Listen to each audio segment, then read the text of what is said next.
Opening సరిగ్గా ఇయ్యట్లేదని చెప్పి రోహిత్ శర్మ పక్కన పెట్టేసి అయినా దారుణంగా ఓడిపోయారు ముంబై ఇండియన్స్. రోహిత్ శర్మ లాంటి స్టాల్వార్ట్ ని పక్కన పెట్టని నేను ఫీల్ అవ్వట్లా. తన ఫామ్ లో అయినప్పుడు రోహిత్ శర్మ, కోహ్లీ, ధోని, సచిన్ ఎవరైనా సరే ఫామ్ లో లేవు, టీమ్ కి లైబిలిటీగా మారావు అంటే పక్కన పెట్ట తప్పలేదు. కానీ అలా పక్కన పెట్టినప్పుడు నువ్వు లేకపోతే మీరు ఆడుతున్నావు కాబట్టి నువ్వు కూడా ఆడి నిరూపించుకొని అది నేను కూడా అలా ఆడతాను, గెలిపిస్తాను అని మళ్ళీ రా అనే మెసేజ్ లాంటిది ఆటతో ఇవ్వాలన్నమాట. ఏ ప్లేయర్ ని పక్కన పెట్టాం ఆ ప్లేయర్ ఇట్లా ఇచ్చేది. మళ్ళీ మ్యాచ్ అనాలిసిస్ లోకి వెళ్లే ముందు కొత్తగా ఈ ఛానల్ లోకి వచ్చుంటే సబ్స్క్రైబ్ చేసుకోండి. వీడియో చివరి దాకా చూసి నచ్చితే లైక్ చేయండి, ఫ్రెండ్స్ కి షేర్ చేయండి. మ్యాచ్ లోకి వెళ్ళిపోతాం. మ్యాచ్ లోకి వెళ్ళిపోతే ఐపీఎల్ లో లక్నో ఆడటం బిగిన్ చేసినప్పటి నుంచి ఇప్పటి వరకు లక్నో ముంబై మధ్య 7 మ్యాచ్లు జరిగింది. 7లో ముంబై మనకి 5 సార్లు ట్రోఫీ గెలిచిన టీము, లక్నో ఒకసారి గెలవలేదు. రోహిత్ శర్మ, సూర్యకుమార్ యాదవ్ తోపులు ఉన్న టీం ముంబై, లక్నో అట్లాంటి తోపులు లేరు. ఇవన్నీ మనం కంపేర్ చేసుకుంటే ఎవరు ఎక్కువసారి గెలుచుంటారు? Lucknow versus Mumbai matches. వరకు 7 మ్యాచ్లు ఆడిని ఈ రెండు టీమ్స్. ఏ టీం ఎన్ని మ్యాచ్లు గెలుచుంటే ఒకసారి గెస్ చేయండి. కొంచెం టైం తీసుకొని. ఖచ్చితంగా చాలా మంది ముంబై ఎక్కువ మ్యాచ్లు గెలిచింది అనుకుంటారు. తప్పు.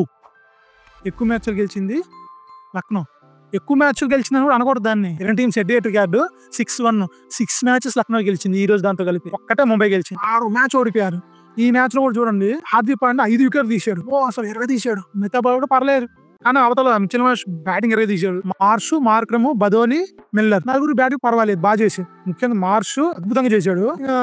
మిల్లర్, మార్క్రమ్, బదోని పర్లేదు నిలబెట్టారు. అలా ఆడేసరికి వాంకడే పిచ్, బ్యాటింగ్ పిచ్ కాబట్టి 200 స్కోర్ వెళ్ళింది. అలా మాత్రం అన్నప్పుడు 200 స్కోర్ వెళ్ళొద్దని చెప్పి అందరికీ తెలుసు. 200 స్కోర్ ని ముంబై చేయలేదా అంటే ఎవరు ఒప్పుకోరు. బ్యాటింగ్ లైన్ చూడండి, పాపర్ ఇట్లా పేరు రాసిస్తే Rohit Sharma, Ryan Rickelton, Will Jacks, Suryakumar Yadav, Tilak Varma, Hardik Pandya, Naman Dhir అలా చేస్తే 200 దేనికి పని అనిపించింది. నేను అదే అనుకున్నా మ్యాచ్ చూసేటప్పుడు. 200 టఫ్ టార్గెట్టే, కానీ సూర్యకుమార్ యాదవ్ ఫామ్ లోకి వచ్చేసాడు. తిలక్ పర్వాలేదు ఆడుతున్నాడు. హార్దిక్ పాండ్యా కూడా పర్లేదు, బౌలింగ్ అంత బాగా చేసాడు, బ్యాటింగ్ కొద్ది ఉప్పు ఫామ్ లో ఉంటాడు. మనం గెలిచేస్తాం ఈ మ్యాచ్. కాకపోతే రోహిత్ శర్మ లేడు కాబట్టి ఒక విధంగా అది ప్లస్ అనుకోవచ్చు, ఒక విధంగా మైనస్ అనుకోవచ్చు. రోహిత్ శర్మ మళ్ళీ వచ్చి ఫ్లాప్ అయ్యాడు అనుకోండి, ఒక బ్యాటర్ వచ్చి ఆడాడు అనుకోండి, తనే గెలిపించేస్తాడు. మోకాలకి దెబ్బ తగిలిందని చెప్పి తన పక్కన కూర్చోబెట్టిస్తారు.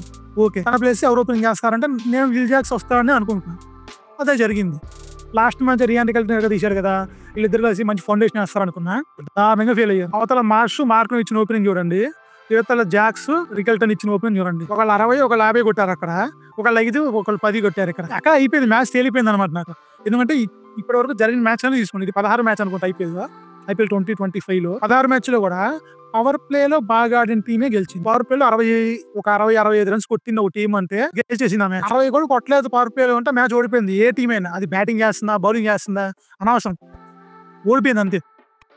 ఇంకా పవర్ ప్లే చూసిన 2 వికెట్లు పడ్డాయి కదా, వికెట్లు పడితే స్కోర్ ఎక్కువ ఉండాలి, చాగదు, కష్టమే వెళ్ళగా అనుకున్నా. అదే జరిగింది. తర్వాత సూర్యకుమార్ వచ్చి కొంచెం బాధాడు, కొంచెం హోప్స్ తెచ్చాడు, కానీ తను స్లో అయిపోయాడు మధ్యలో. 150 తను సైడ్ చేయడు. సూర్యకుమార్ యాదవ్ మంచి ఫామ్ లో ఉన్నట్టు 200, 190, 180, 200 స్ట్రైక్ రేట్ ఆడాలా, అట్లా 150తో ఆడాడు. రుతురాజ్ గైక్వాడ్ వీళ్ళందరూ T20 టీమ్ లోకి ఎందుకు తీసుకోవట్లేదు అంటే వాళ్ళు అభిషేక్ శర్మ, జైస్వాల్ విధ్వంసకరంగా ఆడరు అని చెప్పి. సూర్యకుమార్ యాదవ్ T20 కెప్టెన్ ఎందుకు అంటే తను విధ్వంసకరంగా ఆడతాడు కాబట్టి. ఇది విధ్వంసకరం కాదు తన స్టాండర్డ్స్ ప్రకారం, కానీ మ్యాచ్ కు ముఖ్యం. సో తన ఇన్నింగ్స్ సూపర్ బాగుంది. నమన్ ధీర్ కూడా సూపర్ గా ఆడాడు. ఇంపాక్ట్ ప్లేయర్ వచ్చిన తిలక్ వర్మ రిటైర్డ్ అవుట్ అవ్వడం, అది దెబ్బ. 100 స్ట్రైక్ రేట్ తో ఆడుతున్నాడు. టుక్కు బ్యాటింగ్ కదా, అది ఎవరిని వదలం కదా అట్లా ఆడితే. కోహ్లీ అయినా రోహిత్ శర్మ టుక్కు బ్యాటింగ్ ఆడాల్సిన T20లో. తిలక్ వర్మ అట్లాడితే ఇంకేం చేస్తారు, అందుకే తను రిటైర్ అవుట్ చేశారేమో మరి. ఏదైనా తను రిటైర్ అవుట్ అయిపోయాడు. హార్దిక్ పాండ్యా బాగా ఆడాడు, 175 స్ట్రైక్ రేట్ తో ఆడాడు, బాగా ఆడదా కానీ ఉపయోగం అయిపోయింది. లాస్ట్ ఓవర్ లో ఇంకో 2 6లు పడితే గెలిచేస్తారు. వాళ్ళ లాస్ట్ ఓవర్ ఫస్ట్ బాల్ 6 కొట్టిన హార్దిక్, సెకండ్ బాల్ 2D తీశాడు. 3వ బాల్ సింగిల్ అయితే తీయొచ్చు. ఎందుకంటే అవతల శాంతనర్ కూడా అలా తప్ప కాదు, తను కొడతాడు. లాస్ట్ మ్యాచ్ చూడండి, ముంబై ఆడుతుంది కదా, ఆ లాస్ట్ మ్యాచ్ చూడండి, తను 200 స్ట్రైక్ రేట్ తో ఆడాడు. 6 కొట్టాలి, 2 6 కొట్టాలి, తను కొట్టగలడు. కానీ తనకు వద్దు, నేను కొడతా 6 అని చెప్పి తను బ్యాట్ వేయకుండా హార్దిక్ పాండ్యా ఆడాడు. ఏం చేశాడు, 2 బంతులు చేసాడు. పోనీ అవతల బౌలింగ్ వేస్తుంది ఎవరు, షాదుల్ ఠాకూర్ వేస్తున్నాడు, మంచి ఫామ్ కదా. ఇంకొకటి ఆవేష్ ఖాన్ తక్కువ అనట్లేదు, కానీ అంత అద్భుతమైన డెత్ బౌలర్ కాదు ఆవేష్ ఖాన్. అలాంటి ఆవేష్ ఖాన్ వేస్తుంటే 2 బంతులు 6లు కొట్టాల్సిన బంతులు కొట్లాక చిట్ట చెరు బాల్ శాంతర్కి ఇచ్చాడనమాట. చిట్ట చెరు బంది శాంతర్ ఏం చేస్తాడు, ఒక మంది 6 కొట్టాలి, 6 కూడా గెలవదు కదా, అది తను కూడా తినేసాడు. అయిపోయా బొంబాయి అయిపోయారు. 12 రన్స్ తేడాతో ఓడిపోయారు. ఇది లక్నో చేత 6వ ఓటమి వీళ్ళకి. రోహిత్ శర్మ కెప్టెన్ కొన్నప్పుడు ఫస్ట్ లో కొంచెం ఓడిపోయినా సరే నెక్స్ట్ తేరుకొని గెలిచేవాళ్ళు, ప్లే ఆఫ్స్కి వెళ్ళేవాళ్ళు, ఫైనల్కి వెళ్ళేవాళ్ళు. ఎంతో హోప్స్ ఉండే కొంచెం ఎందుకంటే కెప్టెన్సీ ఉంటాయి కాబట్టి. హార్దిక్ పాండ్యా విషయం నాకేం డౌట్స్ లేదు. కెప్టెన్సీ విషయంలో తను మంచి బౌలింగ్ చేంజెస్ అన్ని చేస్తాడు. కాకపోతే లక్ కూడా కలిసి ఉండాలి మనిషికి, కలిసి రావాలి. లేకపోతే కుదరదు. ఇప్పుడు చూడండి 2 6 దూరంలో అయిపోయారు. ఎప్పుడు సిక్సల్ మీద సిక్సల్ కొట్టే సూర్యకుమార్ యాదవ్ ఈ మ్యాచ్ ఒక 6 కొట్టాడు. 9 4 కొట్టి ఒక 6 కొట్టాడు. వీళ్ళు 6 కొట్టలేరు ఈ మ్యాచ్ సరిగ్గా పాత్రలతో పోల్చుకుంటే. వాళ్ళ సొంత గ్రౌండ్ లో ఈ మైండ్ సెట్ ఎవరో ఒకళ్ళ మీద ఇద్దరి మీద ఆధారపడతాను కాకుండా అందరూ కలిసి ఆడాలని చెప్పి మ్యాచ్ ముందు హార్దిక్ పాండ్యా చెప్పాడు. అది మాటల్లో కానీ చేతలో చూపెట్టాలి. అందరు కలిసి ఆడి గెలవాలి. నువ్వు గెలవకుండా అందరు కలిసి ఆడినా కలిసి ఆడపని ఎవ్వరు పట్టించుకోడు. ఓడిపోయారు వాళ్ళు అంతే. గెలిచినోడే గొప్ప. గెలవడానికి ఏం కావాలో ఆలోచన చెయ్యాలి.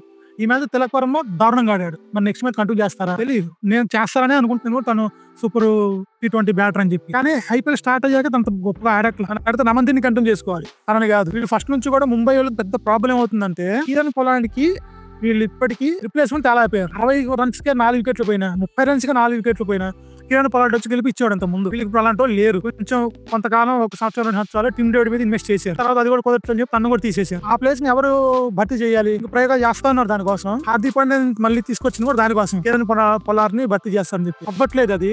మరి వీళ్ళు తేరుకొని అర్థం చేసుకొని కిరణ్ పొలాడ్ లేరు కాబట్టి ఆ ప్లేస్ మనకి లైక్ టు లేట్ రిప్లేస్మెంట్ కావాలని అనుకోకుండా కిరణ్ పొలాడ్ లేకపోయినా కోల్కతా కప్పు గెలిచింది, చెన్నై కప్పు గెలిచింది, సన్ రైజర్స్ కప్పు గెలిచింది. వీళ్ళు ఎలా గెలిచారు? ఆ టైప్ ఆటను ఆడడానికి ట్రై చేస్తూ ఉంటే బెటర్ అని నేను అనుకుంటున్నా.